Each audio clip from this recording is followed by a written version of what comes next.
ደብረ ዘይት ማለት ምን ማለት ነው? ይህ ሳምንት ደብረ ዘይት ተብሎ ይሰየማል። ደብር ተራራ ነው። ዘይት ደግሞ የዘይት ዛፍ ያለበት ነው። ይህ ደብረ ዘይት እድሜያቸው እጅግ የረዘሙ ዛፎች አሉበት። ዛሬ ድረስ እድሜያቸው 3000 ዓመት የሞላ የወይራ ዛፎች በዚህ በደብረ ዘይት ተራራ ይገኛሉ። ዋናው ስለ ተራራው አይደለም። በዚህ ተራራ ላይ እግዚአብሔር ምን ሰራ? ዛሬስ እኛ በዚህ ቀን በእኩለ ጾም አጋማሽ ምን እናስባለን? ደብረ ዘይት። በደብረ ዘይት ጌታ ምን አደረገ? ማቴዎስ ወንጌል ምዕራፍ 24 ላይ ስለ ፍጻሜው ሰዓት ተናገረ። የመምጣቱን ምልክት ነገረን። ምን ያህል እንሆ ዘመን ይሄ ምድር እንሆ እግዚአብሔርን ሳያምን እንደሚኖርና እንደገና ፍጻሜ ላይ ጌታ በክብር በደመና በመላእክት ታጅቦ እንደሚመጣና በዚህ ምድር ላይ ፍርድ እንደሚሰጥ ደቀ መዛሙርቱ ለብቻው በደብረ ዘይት ተራራ ጠየቁት ይላል። ዛሬ ይህን የእኩለ ጾም አጋማሽ ደብረ ዘይት ብለን የጌታን አመጣጥ የምናስብበት ነው። በዚህ ቀን ቅዱስ ዳዊት በመዝሙር 49 ላይ ምን ብሎ ይናገራል?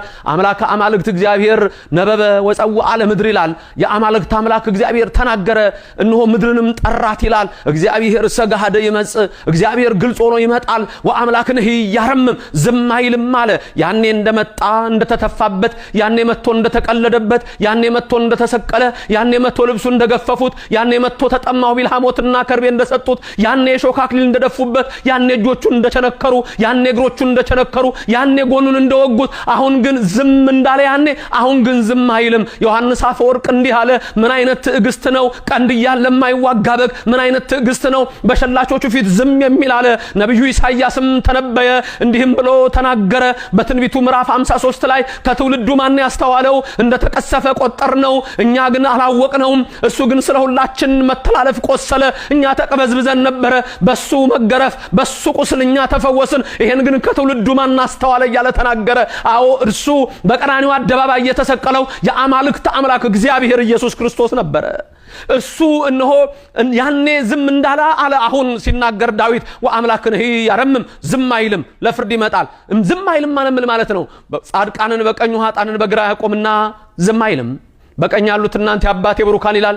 ኑ ሀቤ ብሩካኑ ለአቡዬ። በግራ ያሉትን ምን ይላል? ሁሩ እምኔ ከኔ ወግዱ ይላቸዋል።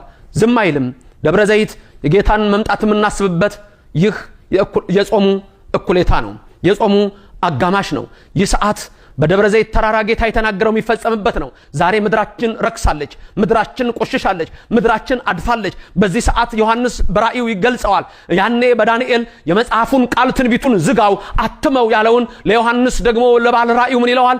የዘመኑ ፍጻሜ ደርሷልና መጽሐፉን ግለጠው፣ የሚቀደስ ይቀደስ፣ የሚቆሽሽ ይቆሽሽ፣ የሚነጻ ይንጻ፣ የሚያድፍም ይደፍ ይለዋል። ይህ ሰዓት አባቶቻችን 8ኛው ሺህ ብለው ያስቀመጡት ሰዓት ነው። ስንቶቻችሁ ዛሬ ከእግዚአብሔር ጋር ናችሁ? ስንቶቻችሁ በዓለም አስተሳሰብ ተወስዳቸዋል? ዛሬ ዓለማችን ረክሳለች። የሶዶም ድፍረት፣ የገሞራ ኃጢአት፣ የጊቢያ ኃጢአት ምድራችንን አርክሷታል። በዚህ ሰዓት ማን ነው የእግዚአብሔር ሰው? በዚህ ሰዓት ማን ነው የቆመለት? በዚህ ሰዓት ማን ነው ጌታ ሲመጣ እነሆ እጆቹን ዘርግቶ በክብር ሊቆም የሚችል ማን ነው? ዛሬ በዚህ ሰዓት ከእግዚአብሔር ጋር የተገናኘ ወገኖቼ በጾም እንገናኘው፣ ወገኖቼ በጸሎት እንገናኝ፣ ወገኖቼ በምጽዋት እንገናኝ፣ ወገኖቼ በስግደት እንገናኝ። ያለቀ ዘመን ላይ ያለ ነው። ምድራችን ፈጽማ አርጅታለች፣ ወደ ምጽአትም ፈጥናለች። በዚህ ጊዜ ውስጥ ልንድን የምንችለው እግዚአብሔርን አምነን በአንዲት እምነት ስንጸና ብቻ ነው። አይቀርም የተነገረው ትንቢት ሁሉ ደርሷል። ድንግል ትወልዳለች፣ ወልዳዋለች። እነሆ በቤተልሔም ይወለዳል፣ ተወልዷል። በ30 ዘመኑ ይጠመቃል፣ ተጠምቋል። በቀራንዮ ይሰቀላል ብለው ትንቢት ተናገሩ፣ ተሰቀለ። በ3ኛው ቀን ከሞት ይነሳል ብለው ተነበዩ፣ ተነሳ። እነሆ ያርጋል አሉ፣ በ40ኛው ቀን አረገ። መንፈስ ቅዱስም በ50ኛው ቀን ላከ። አንድ ትንቢት ይቀራል። ይመጣል፣ አዎ ይመጣል። ምድር ትቀልጣለች፣ አዎ ይመጣል። የደብረ ዘይት ተራራ ይሰነጠቃል። ነብዩ ዘካርያስ ስለ ደብረ ዘይት ተራራ ሲናገር በትንቢት ምዕራፍ 14 ላይ ምን ብሎ ተናገረ? እግዚአብሔር አምላክ አማልክት ይመጣል አለ። የአማልክት አምላክ ይገለጣል፣ በደብረ ዘይት ተራራ ይቆማል። የደብረ ዘይት ተራራ እኩል ይከፈላል፣ አንዱ ወደ ምስራቅ አንዱ ወደ ምዕራብ። በዛ ሰዓት ጨለማም አይባልም ብርሃንም አይባልም። አስደንጋጭ ቀን ነው። ይህ የሚታሰበው በ5ኛው ሳምንት የደብረ ዘይት ዕለት ነው። ከኃጢአት ነስተን የበደለ ክሶ ልቡን እነሆ ከእግዚአብሔር ጋር አገናኝቶ የዓለምን አስረሽ ምችው ንቆ ከዓለም ርኩሰት አምልጦ እነሆ እንደ ሎጥ የሚያመልጥ እንደ ኖህ መርከብ የሚሰራ አዎ እግዚአብሔር የሚጠራው እርሱን የሚያዘጋጀ እግዚአብሔር በደብረ ዘይት ተራራ ሲመጣ ዝም አይልምና የአባቴ ብሩካን አንተ የአባቴ ብሩክ አንቺ የአባቴ ብሩክ ተብሎ ይጠራሃል፣ ይጠራሻል። በቀኙ ለመቆም ያብቃን። መዋዕለ ጾማችን ያስፈጽመን። አሜን። ክብርና ምስጋና ለሥላሴ ይሁን።